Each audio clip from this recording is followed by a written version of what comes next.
হ্যাঁ, বংশ তালিকা করার জন্য এখন মানুষ চারিদিকে হইচই করছে।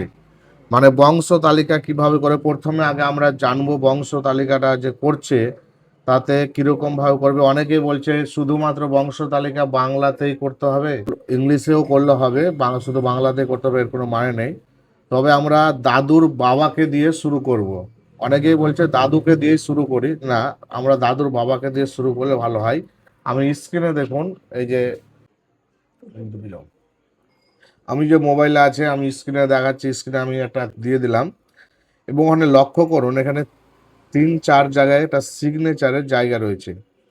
এখানে আগে সিস্টেমটা দেখানো হচ্ছে কি, প্রথমে আমাদেরকে দিতে হবে বংশ তালিকায় দাদুর বাবার নাম, তারপরে আমার দাদুরা ক ভাই ছিল তাদের নাম, তারপরে আমার দাদুর পরে যে আমার বাপেরা ক ভাই ছিল, আমার বাবা বা আমার পিসিরা যে কয় ভাই বোন ছিল তাদের নাম, তারপরে আসবে যার পরিজন তাদের, মানে তারপরে আসবে আমাদের নাম। এবার ধরুন যে আমি বংশ তালিকা করছি, তো এখানে ভোটার উল্লেখ করে দিতে হবে তার নামের নিচে। এবং এখানে আরেকটা অপশন থাকবে সিগনেচার অফ ক্যান্ডিডেট, স্ক্রিনে দেখুন। তারপরে সই থাকবে আপনার মেম্বারের, তারপরে সই থাকবে প্রধানের।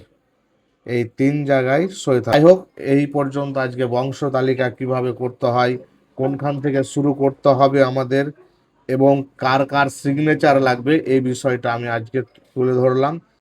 তালিকার একটা কোনায় আপনার পুরো ঠিকানা দিবেন, সেই ঠিকানার পাশে আপনারা আপনার পঞ্চায়েতের গোল সিলটা বসিয়ে দিবেন, এবং এটাই হচ্ছে আপনার বংশ তালিকার।